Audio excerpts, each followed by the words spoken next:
Most dog owners don't realize this, but the final 30 seconds before you leave the house can completely shape your dog's emotional state for the next several hours. In many homes, anxiety actually begins before the owner even touches the doorknob. Dogs notice tiny patterns, grabbing keys, putting on shoes, speaking in an emotional voice, and their brains start preparing for separation long before the door closes. And here's where many loving owners accidentally make things worse. High-energy goodbyes like "I'll miss you" or long emotional hugs can signal to a dog that something stressful is about to happen. Instead of communicating safety, we unintentionally create anticipation and tension. A dog's primitive brain reads our emotional intensity as information. So here's a simple technique.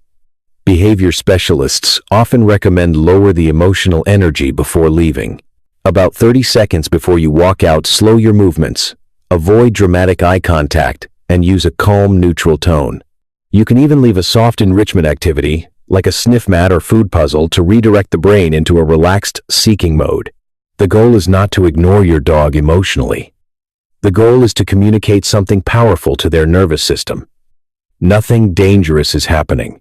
And sometimes, that small change is the difference between a peaceful nap and hours of silent anxiety.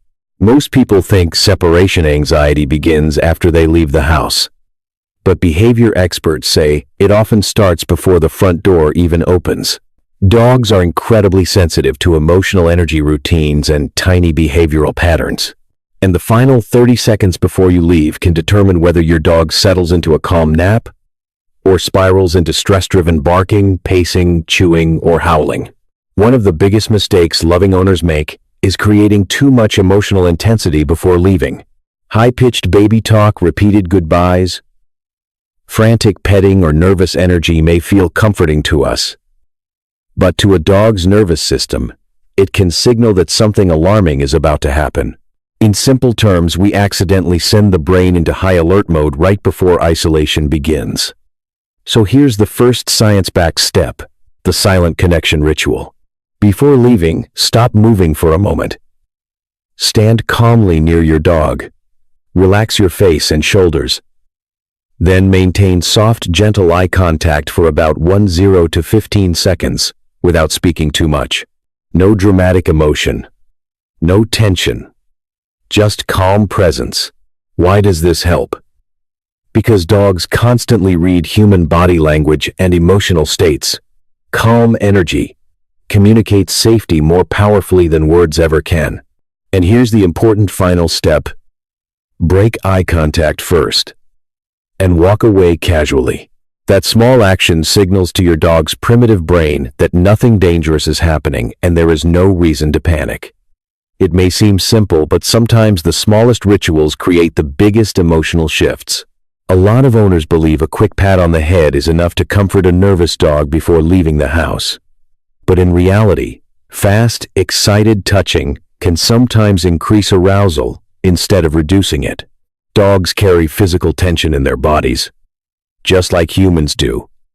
And when that tension stays trapped, the nervous system remains on alert even after you walk out the door. That's why step 2 is all about releasing physical tension zones. Before leaving, spend about 30 seconds using slow, gentle, circular strokes on areas where dogs commonly hold stress. 2 of the best spots are the soft webbing between the toes and the area where the front legs meet the chest. These locations are often overlooked, but many dogs visibly soften when calm pressure is applied there. The important detail is speed. Slow movements tell the nervous system it is safe to relax. Fast rubbing or excited petting can accidentally create more stimulation. Think of this step less like hype and more like helping the body exhale.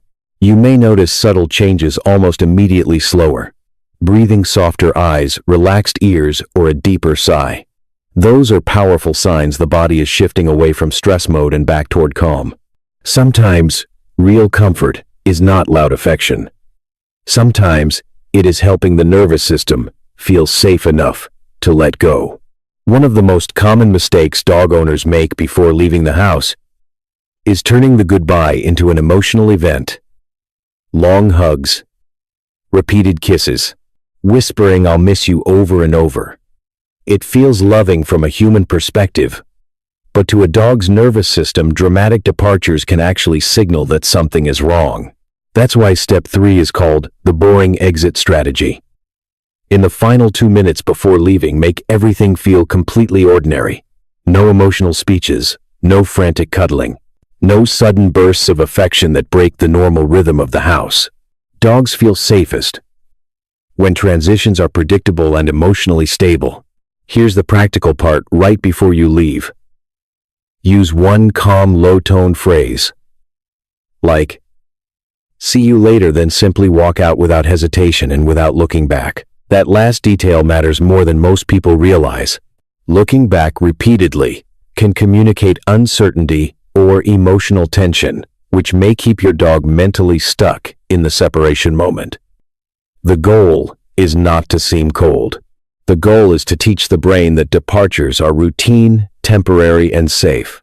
And often the calmer you become during exits, the calmer your dog learns to be too. For humans, comfort often comes from words. But for dogs, comfort comes primarily through scent. Your smell is not just emotionally meaningful to your dog, it is biological information. To a dog's brain, your scent signals something very important. The pack is still close, and the environment is safe. That's why step 4 is called the scent-based security anchor. Before leaving the house, place a recently worn, unwashed t-shirt or sweater in your dog's favorite sleeping area, crate, or resting spot. It sounds incredibly simple, but studies suggest that familiar owner scent can reduce stress signals and help dogs stay calmer during alone time. And this matters even more for sensitive dogs. Rescue dogs, recently adopted pets, or naturally anxious dogs often struggle with uncertainty and hypervigilance. In those moments, scent becomes a powerful emotional anchor. It reminds the nervous system that the bond still exists, even when the owner is temporarily gone. The key is using something that genuinely smells like you, not freshly washed laundry covered in detergent. Dogs are searching for your real scent profile. Sometimes we underestimate how deeply dogs experience the world through smell. But for many dogs, your scent is more than comfort. It is reassurance. It is familiarity. And in stressful moments, it can feel a little bit like home. A lot of owners leave the TV or radio on for their dog, thinking it will reduce loneliness. And sometimes it helps. But random sound can also create a hidden problem. Many people never consider unpredictable noise. Sudden commercials, yelling sirens, barking on TV, or sharp volume changes can repeatedly trigger a dog's startle response while they're home alone. That's why step 5 is creating a predictable auditory environment. About 5 minutes before leaving, start playing soft, consistent audio at a calm, conversational volume. Classical music, gentle piano, nature, soundscapes, or specially designed calming dog playlists work especially well because they create a stable emotional background instead of constant surprises. Think of it like emotional air conditioning for the nervous system. The goal is not entertainment. The goal is reducing sudden environmental shocks from outside noises, like traffic, hallway sounds, storms, or neighbors moving around. And this matters more than many people realize because dogs experience sound much more intensely than humans do. A single unpredictable noise can keep an anxious dog alert for long periods of time. Calm, repetitive sound helps communicate something very important to the brain. The environment is stable, predictable, and safe enough to relax in. At the end of the day, these 5 steps are not really about controlling your dog's behavior. They are about speaking to the nervous system in a language dogs naturally understand: safety, predictability, calm, and trust. When practiced consistently, these small rituals slowly teach the brain something incredibly important. Being alone does not mean danger. It means rest. It means quiet time. It means the environment is still safe even after the front door closes. And that emotional shift changes everything.